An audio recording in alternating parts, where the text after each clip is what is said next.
This is my, like, 5th attempt at doing an intro, and the previous 4 or 5 times I tried to be fancy, and I just can't, okay? So, hi guys, welcome. We have an arena game. Very cool arena game. Really think you're going to enjoy this one. Now we can talk about Age of Empires. We got 2 players here who, if you're fans of the channel and have followed a lot of my uploads, you might recognize. The big one here is Red Phosphoru, and the big thing, really, is this is Red Phosphoru on Arena, not a map that he typically has played. And in high-level AoE, a lot of players play thousands of games, get really good at one thing, and people then are kind of resistant to trying other things. I've always felt like that's a little bit of a shame, and with the way the ranking systems have always worked, it's kind of not punished that heavily if someone wants to switch to another account, or, I don't know, Alt F4 out of a map, or a matchup they don't like, you know? And, recently, gonna take partial credit for this, with Titans League coming up in the, well, soon, at Titans League Bronze, that is, so it'll start in late October. Essentially, it's a big qualifier for people who want to play in Titans League Silver, which is $10,000, and potentially Titans League Gold, which is $35,000. And we wanted people's rankings to matter, their elo to matter, right? That way, like, people who haven't played in tournaments before can grind to get a good seed. And we also wanted tournament results to matter. Long story short, we have implemented a system where if you are using alt accounts, if you are alt F4ing and basically dodging games, you get punished for it, right? And guys, I'll come out with stats in a separate video. It's down massively. So at least for the next few weeks, it's actually made the ladder a lot more interesting for me. And I know Phosphoru did tell me, he said that he tried Arena. This was a couple weeks ago. He was like, partly in due to that whole initiative, that whole thing. And I love that because, like, he's clearly a very good player. And there's a lot of really good players who are good at very specific things. And I want to see them try other things. I get you want to play what you want to play. But this is all about, you know, diversifying a little bit. So, anyways, I kind of talked a little too long there about that. But that is important to me. And it's really cool to see Phosphoru playing Arena. First time I'm bringing that to the channel. And he's playing as the Burgundians. Now, his opponent, before we get to the civs, as a recent legend on the channel, I uploaded 5 games in a row where this guy went absolutely insane in the sudden death tournament. I'll talk about it more at the end. If you missed those games, I promise you, it will not disappoint. And what I said in those casts, when I introduced this player to you, is John Hay he commits. He's very similar to Phosphoru. He doesn't play random civ a lot. What they end up doing instead is they say, this is my strat, this is what I'm doing, and I'm going to get really good at this. And so recently, he's been playing Turks on Arena, which is kind of a classic strat, and loves to go for the castle, loves to go for gunpowder, all right? So, the normal play with Burgundians, the play that the higher level players would go for, they go for the early eco upgrades, and then they go for light cav. Their bonuses flow very nicely for that. You have the early economic upgrades that are cheaper, and then stable discount. Those 2 things come hand in hand, and then you can use the stables to, or the light cav to kind of protect the relics, right? It's actually kind of difficult if you're going to be up against gunpowder, but usually people are going to do that anyways. I've never really seen anyone try what we're seeing in this game, and we're going to slow it down now because things are going to get kind of intense. But somewhat recent change to the Burgundians, which I really like from the devs, was they made it possible to not only produce these Flemish militia out of the barracks, but they also changed the cost around a little bit. And this is a unit that does cost food, it does cost gold. I actually forget the exact cost, so maybe Hardy can toss in an edit, because it doesn't actually let me show you that here. But point is, it's specific to them, it's stronger than a spearman, and the stats actually increase when you make it to Castle Age as well. So it's a nice unit to add out here. It can be helpful against scouts if the enemy adds it, or against anything, for that matter. And it's just kind of cool to see that Phosphoru's trying it. But the issue is, it's an infantry unit, and the opponent has a plan for gunpowder. And, like, you know, infantry, gunpowder is not really a good mix for the most part. So, this was the first time these guys had played each other today, or at the day of recording this. They did actually play each other a couple times. I may have future videos for you. But I don't know if Phosphoru knew 100% what Jean-Hay was doing. And I definitely don't think Jean-Hay knew what Phosphoru was doing. He may have spotted something when he moved out there a second ago. He might have seen a couple militia. But here's Phosphoru now. And Phosphoru sees the castle. I really like the castle from Jean-Hay. This trick allows you to just to get a little bit more coverage with your castle fire in the middle of the map. It protects this gold easier. Like, castle spots are so critical. It's a really smart way of placing your castle a little bit further out while not leaving your villas exposed. So, Phosphoru built a side monastery, which feels kind of random, but it is directly next to these relics. I might not be able to keep these relics forever, but if you get the relics with the Burgundians, you do also get some food income. And relics are usually a big part of this. Castle takes some time. It takes some investment to get to. But this unit, the Janissary, is almost always worth it. Because it's... Hold on. Hold on. I was just about to applaud you. Look at this shot. I mean, you're not going to see a shot miss like this the rest of the cast. Boom! What was... what was that? Anyways, they're really good. And they do a lot of damage when they hit. And it's likely that the shots will hit more than that over time. And so, I would be thinking now, like, you've just hit a wall with your strategy if you're Phosphoru. Like, you figuratively and literally hit a wall. You can't get into your opponent's base, and you can't engage against gunpowder. But, recent changes. The devs made siege towers cheaper. Phosphoru has already been using siege towers, and other people in recent event use siege towers, including Jean-Hay. So he sees the siege tower, and this is actually a way... I don't think this is how the siege tower was designed. I think it was not really intended to be an infantry taxi. I think it was intended to put things over walls. But this is the only way in the game right now that you can actually get close to the Janissaries. And it's actually better than a ram because it's way faster when infantry's inside of it. So, I mean, what do you do if you're in Blue's position? You just have to hope you're going to do enough damage to eventually kill it. And then once it's killed, you instantly kill everything. But Phosphoru's wheeling in here. It's just comical. It's ridiculous. There's 10 Flemish militia in there. And here he comes. And he hops out. And then when the units start to attack, he goes, whoop, right back in. I didn't kill much there. But he actually has an opportunity. Out. Okay, shots start firing. Whoop, right back in. I mean, it's ridiculous. Out again. Imagine how frustrating it is if you're Blue right now. Whoop, right back in. I'm not going to do whoop every time. I'm not prime Chris Berman here for anyone who gets that reference. But this is crazy. Now, I'm still looking at the KD, and it's not pretty. And unfortunately for Phosphoru, there's a lot of units in there that he was very close to killing. Here he's actually tanking with the siege tower, tanking the castle fire.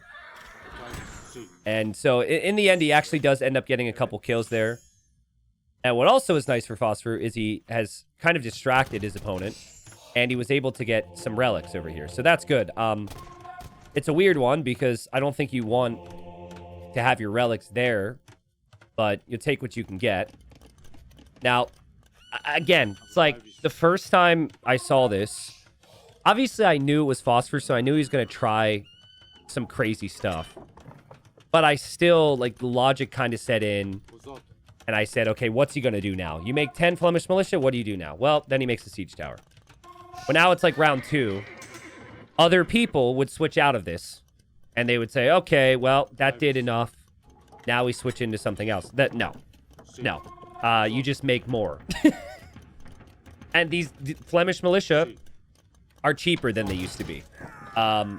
Siege towers are cheaper than they used to be. This is all more achievable due to recent changes. And Jean-Hay sees that and is aware of that. And also is, much to his annoyance, I'm sure, seeing these relics are not in his grasp. So, yeah, that's frustrating for him. That would actually be 4 relics for Phosphoru. Now, when you're investing into this push, you want to kill fast. These units are not cheap, and they're strong. And they can just massacre the opponent's eco, especially when you see the gold is forward. So that's why Blue's continuing to push forward. He did try and ram this monastery down, but that one little Flemish militia was there to protect it. So relics are there for Phosphoru. He's repairing his siege towers. He's kind of losing track of a couple of these. He's got so many Flemish militia that he is losing track of them. And he is going to aim, as ridiculous as this sounds, as ridiculous as this looks, to fill not one, not two, but 3 siege towers and try and engage here. Well, he's not going to wait this time. He's moving out now. The thing about the siege tower is they have ridiculous pierce armor. So ranged units are not very good against them. Castles are not very good against them. But it's like menacing, but at the same time, the second the units are out of the siege tower, they get completely flattened. But look, I mean, this is some crazy production here. Look at how many Flemish militia are waiting to join the army here. So that's 1 siege tower.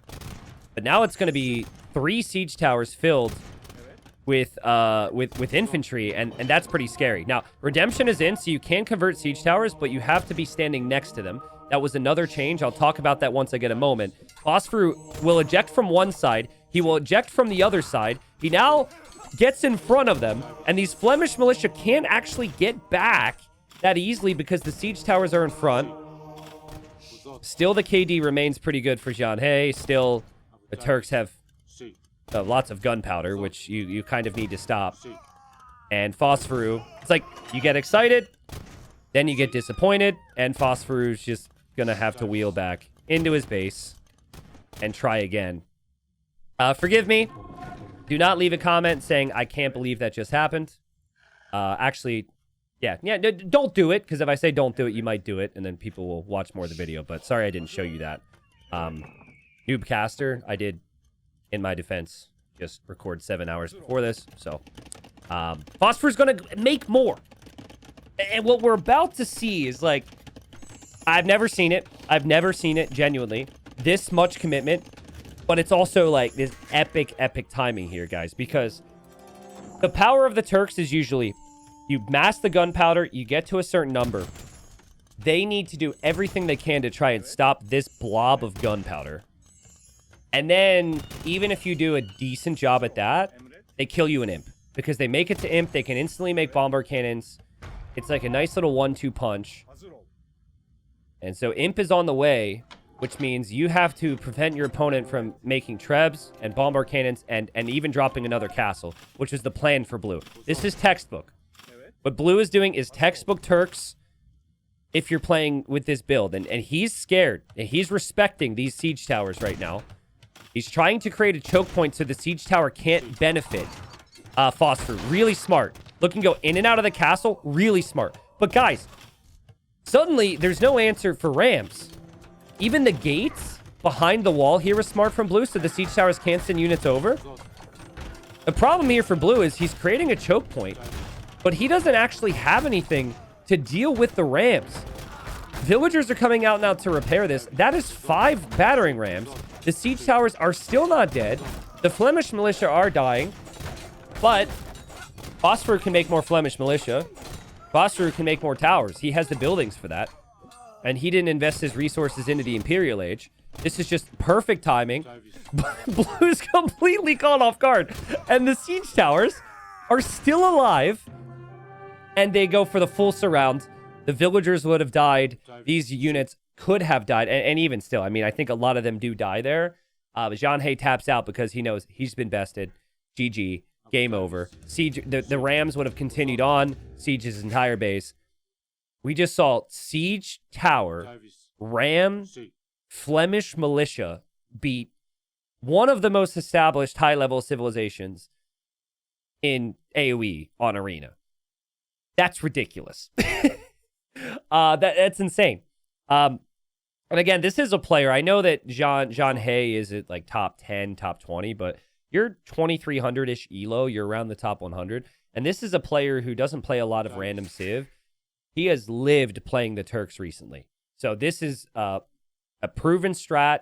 He's encountered a lot of different things against it. And this was unbelievable. So crazy, right? I mean, if you watch Sudden Disaster 2, I have a lot of uploads there. We did see siege towers. Nikov was using plumed archers, and he was siege towering them around. Now, the difference with the highlights there is because plumed archers aren't infantry, the siege towers aren't as crazy fast. And the other thing about ranged units, the units don't fire instantly out of the siege tower anymore. There was a time Phosphoru actually was using Turks. I think he was doing it with Rams initially. But yeah, he was instantly hopping out of the Rams. And maybe there's some instances that we'll remember with like Malians and whatnot. And yeah, it was instant. So the devs changed that. They were like, okay, the instant fire out of the siege tower is ridiculous. Well, this is infantry. And I mean, the change to make them cheaper in combination with maybe a couple other things, it seems like really, really strong with infantry. Again, I can think of another example. My editor's going to hate me, but there was a game where Survivalist was using a siege tower and infantry against crossbows. So it's a really good way to like somehow get close to units that would otherwise counter you, like monks and like range units. So crazy game. And I don't really know an easy counter there. I mean, you need melee, right? Anything ranged is not a good move. I think mixing in some knights there, for example, would make sense. But that's really awkward for this type of build in Blue's case because he didn't have a barracks yet. He didn't have a stable, and he was pretty hard committed to one unit. So at the very least, it's like really confusing, and like it makes people scared. I mean, I could see at your level, no offense, I could see putting one unit in a siege tower, rolling around. Imagine your opponent saw this video. They're going to freak out. In fact, try that. And if you do that, and you can just spook someone and they completely misjudge it, which is one spearman in a siege tower, and it changes the game, you can submit it in my Discord, and I'll upload it to the channel. But like, all right, I'm probably talking too much. I thought that was cool, okay? So if you enjoyed this, please leave a like, please leave a comment, you know, the usual stuff. We'll have more uploads to the channel. Apologize. Went a couple days without a video here or there recently. We'll have more coming up. Trying to take some time for myself here or there, you know, be balanced. Because once October rolls around, there will be a lot of things with Titans League. And yeah, just a lot more consistency on my part. Cool content to come. Can't promise many siege towers, but I really do think siege towers are insane right now. And I know there are many high-level players that want to see it nerfed. And there are others who never want to see that either. So, thanks for watching, guys. Take care. See you in the next one.